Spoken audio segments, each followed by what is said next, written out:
अरे बजेगा डीजे, जोर जोर से बजेगा डीजे। रामनवमी में बजेगा डीजे, सरहुल में बजेगा डीजे। क्यों नहीं बजेगा डीजे? ये हम नहीं कह रहे, ये भारतीय जनता पार्टी के लोग कह रहे हैं। विधानसभा सत्र का आज आखिरी दिन था। बावजूद बजट पे चर्चा करने के और अन्य मुद्दों पे चर्चा करने के, आज यही चर्चा का विषय रहा। नेता प्रतिपक्ष बाबूलाल मरांडी और स्वास्थ्य मंत्री इरफान अंसारी दोनों आमने सामने, डीजे बजेगा नहीं बजेगा। किसी ने तो यहाँ तक ताल ठोक लिया कि नहीं बजेगा डीजे, देखते हैं कि कौन बजाता है। जोहार, नमस्कार। जीटी रोड लाइव में मैं आपके सामने मृदुला हाजिर हूँ अपने सहयोगी अभिषेक सिंह के साथ। तो अभिषेक, किसने ताल ठोका और किसने क्या कहा, इस पर आप क्या कहेंगे? देखिए, सबसे पहली बात मृदुला जी कि भानु प्रताप शाही, आप देखिए किस तरह से पलामू में और काफ़ी अग्रेसिव भी रहते हैं इरफान अंसारी के खिलाफ खास करके। और जब ये चर्चा उठी थी तो इरफान अंसारी का नाम भी बहुत ज़ोरों शोरों पे आया था कि डीजे नहीं बजना चाहिए। क्यों नहीं बजना चाहिए, इसके पीछे उन्होंने कारण भी बताया था कि भाई हम एक डॉक्टर हैं और एक मरीज को आप देखिए, चाहे वो बुजुर्ग हो, हार्ट पेशेंट हो या बच्चे हों, किस तरह से उनके स्वास्थ्य पर बुरा असर पड़ता है। ये बातें उन्होंने रखी थी।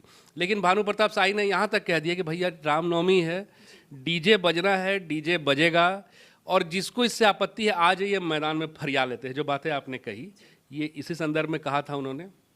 हालांकि आप देखिएगा कि जिस तरह से विधानसभा का सत्र चल रहा है, शुरू में भारतीय जनता पार्टी उतनी आक्रामक नहीं थी।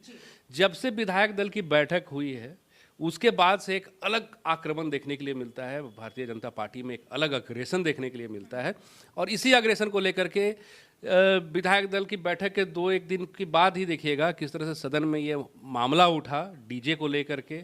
भारतीय जनता पार्टी के तमाम नेता जो अलग थलग नज़र आते हैं, एक सामंजस्य नज़र नहीं आता। चाहे आप विधायक दल की बैठक में या उसके पहले आप देखिए तमाम जो इनकी बैठकें हुई हैं, प्रेस वार्ता हुई है, चाहे वो उनके कार्यालय में हुई हो या कहीं और हुई हो, तो कई एक नेता तो बाहर ही रह जाते हैं, सामने नहीं दिखते। चाहे वो चंपई दा हो, चाहे वो रघुवर दास हो, आपने देखा होगा इन चीज़ों को।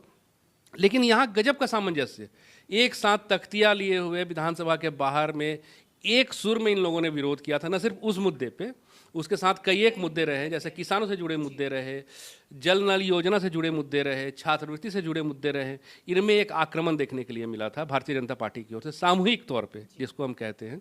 और अब आप देखिए ना किस तरह से इरफान अंसारी जो स्वास्थ्य मंत्री हैं, इनका भी थोड़ा सा सुर बदला हुआ नजर आ रहा है। हाँ, इन्होंने कहा भी इस बात को। इरफान अंसारी की बात आपने कही तो मैं आपको याद दिला दूं कि कुछ दिन पहले उन्होंने कहा था कि डीजे नहीं बजेगा, मैं हजारीबाग जा रहा हूं, देखता हूं कैसे बजता है।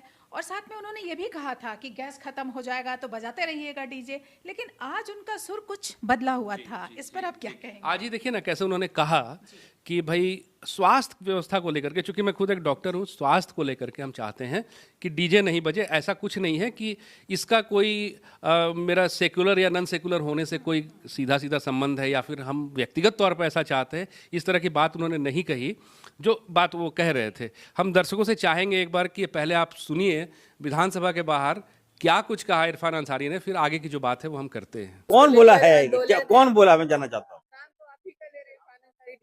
नहीं, ये गलत बात, आप बताओ मुझे। ये देखो, मेरे खिलाफ में एक साजिश रचता है भाजपा के लोग। आप बता दो।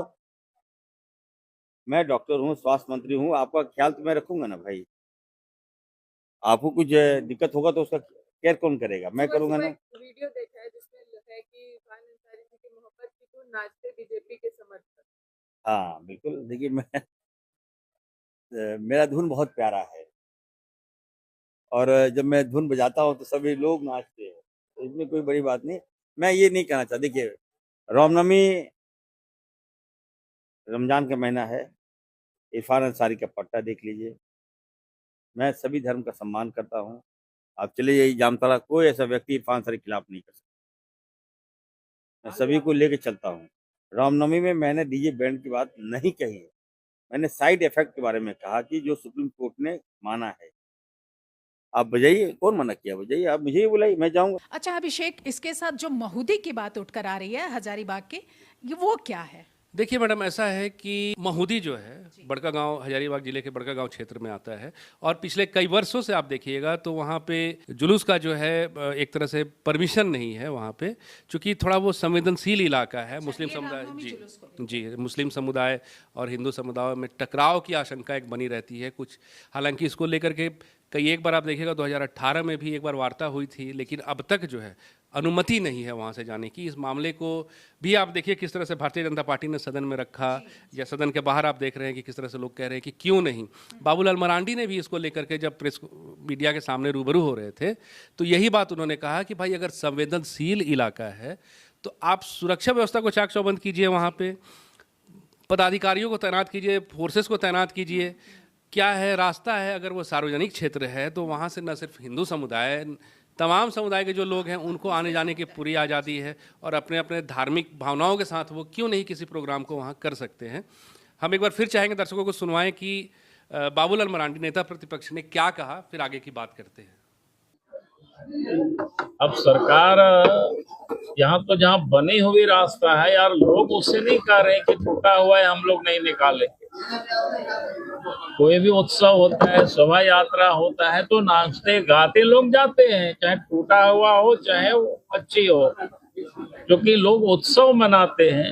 आप देखते होंगे कोई भी उत्सव होता है, किसी भी प्रकार का उत्सव होता है तो उसमें लोग खुशियां मनाते हैं और सरकार का काम है कि उसमें बिना बाधा पहुंचाए कार्यक्रम को करने के लिए पूरा सुरक्षा की पर्याप्त व्यवस्था करनी चाहिए। तो अभिषेक, ये त्योहारों का मौसम है, ऐसे में ये सियासी घमासान त्योहार को लेकर, इस पर आप क्या कहेंगे, आपको क्या लग रहा है? जी निश्चित रूप से आप देखिए ना किस तरह से सरहुल है, ईद है, रामनवमी है, तीन अपने अपने धर्म है, अपने अपने समुदाय हैं, इनका अपना अपना त्यौहार है और इसमें प्रशासन के सामने या सरकार के सामने एक चुनौती तो निश्चित रूप से है कि एक शांति व्यवस्था बहाल हो, उसके साथ ही एक सौहार्द जो है, सामाजिक सौहार्द है वो बना रहे, भाईचारगी बनी रहे।